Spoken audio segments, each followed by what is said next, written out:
नमस्कार, मैं हूँ वैशाली शेट्टी। मैं पायल शुक्ला। आप देख रहे हैं 24 न्यूज। आइए एक नजर डालते हैं अब तक की 25 बड़ी खबरों पर।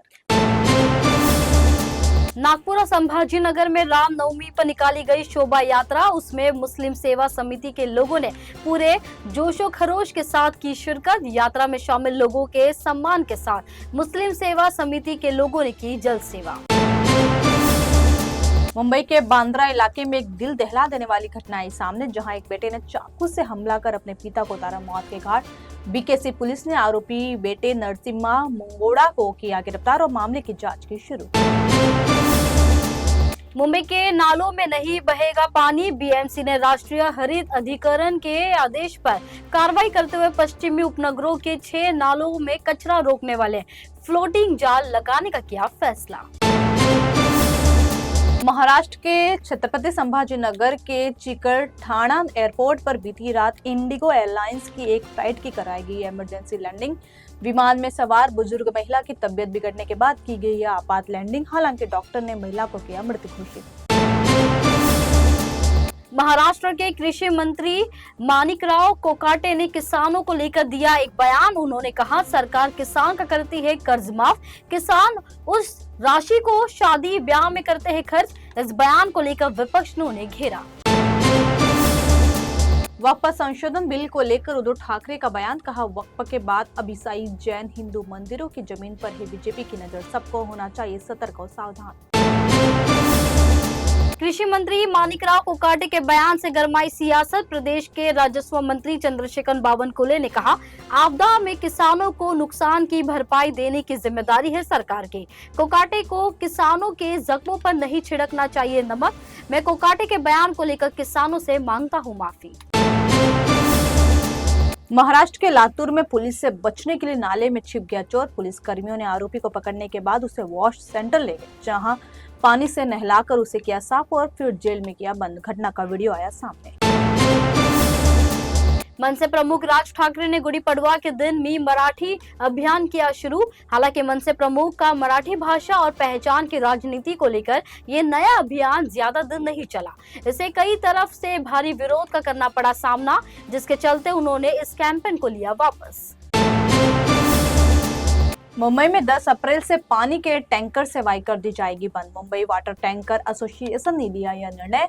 सर्विस बंद करने से मुंबई की कई सोसाइटियों में हो सकता है पानी का भारी संकट। बीएमसी के नोटिस के बाद एसोसिएशन ने लिया यह निर्णय। बसपा सरकार में मंत्री रहे दद्दू प्रसाद ने सपा का थामा दामन। अखिलेश यादव की मौजूदगी में दद्दू प्रसाद सपा में हुए शामिल।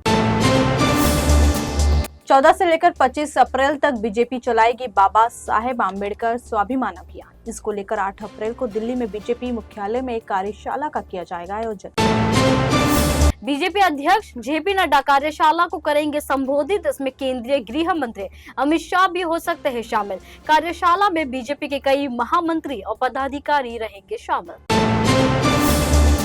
मध्य प्रदेश सरकार ने पूरे प्रदेश में फर्जी डॉक्टरों की पहचान कर उनके खिलाफ कार्रवाई करने का अभियान किया शुरू। इस दौरान सीएम मोहन यादव ने कहा, अगर कोई कमी, गलती या तथ्य छुपाए गए तो हमारी सरकार कार्रवाई करने में नहीं करेगी देरी।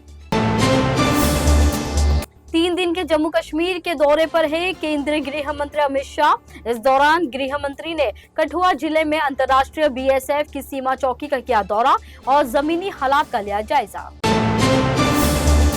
दिल्ली सरकार जल्द ला सकती है नई ईवी यानी इलेक्ट्रिक व्हीकल पॉलिसी। इसके लिए तैयार किया जा रहा है ड्राफ्ट, जिसमें कई अहम बदलाव हैं शामिल। मुनवर राणा की बेटी सुमैया राणा को जारी किया गया नोटिस। यूपी पुलिस ने व्हाट्सएप पर भेजा नोटिस। वक्फ बिल के विरोध पर उन्हें 10 लाख का मुचलका जमा करने को कहा गया। सुमैया राणा ने कहा, नोटिस के खिलाफ वे जाएंगी कोर्ट। वक्फ संशोधन बिल पर जम्मू कश्मीर विधानसभा में जमकर देखने मिला हंगामा। दरअसल नेशनल कॉन्फ्रेंस ने सदन में स्थगन प्रस्ताव किया पेश, जिसके बाद शुरू हुआ हंगामा। आयुष्मान खुराना की पत्नी ताहिरा कश्यप को एक बार फिर हुआ ब्रेस्ट कैंसर। साल 2018 में उन्होंने इस गंभीर बीमारी से लड़ी थी जंग। ताहिरा ने इंस्टाग्राम पर एक पोस्ट के जरिए दी ब्रेस्ट कैंसर की जानकारी।